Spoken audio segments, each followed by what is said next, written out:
జై శివయ్య. #సింగిల్ ఈ సినిమా గురించి మాట్లాడుకుందాం. ఫస్ట్ అది సబ్స్క్రైబ్ చేసుకోండి, లైక్ చేసుకోండి. ఈ సినిమాలో మన శ్రీ విష్ణు గారు అనమాట main lead, super entertainer actor అనమాట. ఈయన ఈయన ఏంటంటారు, చాలా సూపర్గా ఉందన్నమాట ట్రైలర్ అయితే.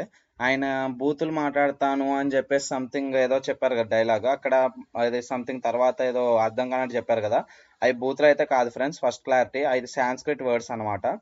ఆ ట్రైలర్ ఇంకా గమనిస్తే మనకి అందులో మన బుల్రాజ్ గారు కూడా ఉన్నారు. మరి కామెడీ యాక్టర్ మన బుల్రాజ్ గారు ఉన్నారు కదా సంక్రాంతికి వస్తున్నాంలో, ఆయన కూడా ఉన్నారనమాట ఈ సినిమాలో.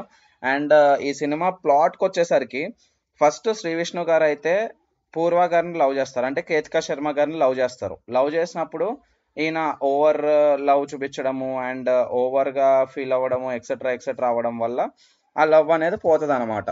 దాని తర్వాత దాంట్లో శ్రీ విష్ణు గారు అండ్ ఇవానా, అంటే మన ఎవరు ఆమె పేరు ఏదో సినిమాలో ఏదో పేరు పెట్టారు, సో అట్లా ఇవానా గారు, వీళ్ళిద్దరూ లవ్ లో ఉంటారు అనమాట. లవ్ లో ఉన్నప్పుడు సేమ్ ఇవానా గారు ఓవర్ లో శ్రీ విష్ణు గారి మీద చూపిస్తారనమాట. ఇదైతే మనకి ట్రైలర్ చూస్తే అర్థమవుతుంది. అండ్ మన వెన్నెల కిషోర్ గారు ఇంకా highlight part of the movie, ఆయన సూపర్ కమేడియన్ అనమాట.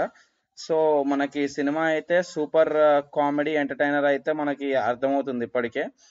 అండ్ ఇంకా ఫర్దర్ గా మనము చూసుకుంటే మూవీ గురించి మే 9th వస్తుంది కదా, వాళ్ళు ఏం చెప్పారంటే, అంటే శ్రీ విష్ణు గారే చెప్పారు ఇది, ఒకవేళ కనుక మే 9th హరిహర వీరమల్లు కనుక రిలీజ్ అయితే వీళ్ళు తప్పుకుంటాము అని చెప్పేసి అయితే చెప్పారనమాట శ్రీ విష్ణు గారు.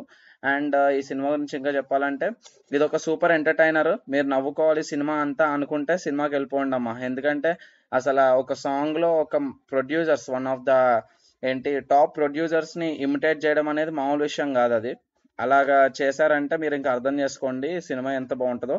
అండ్ ఇంకా చెప్పాలి అంటే సబ్స్క్రైబ్ చేసుకోండి ఫ్రెండ్స్, లవ్ యూ గైస్.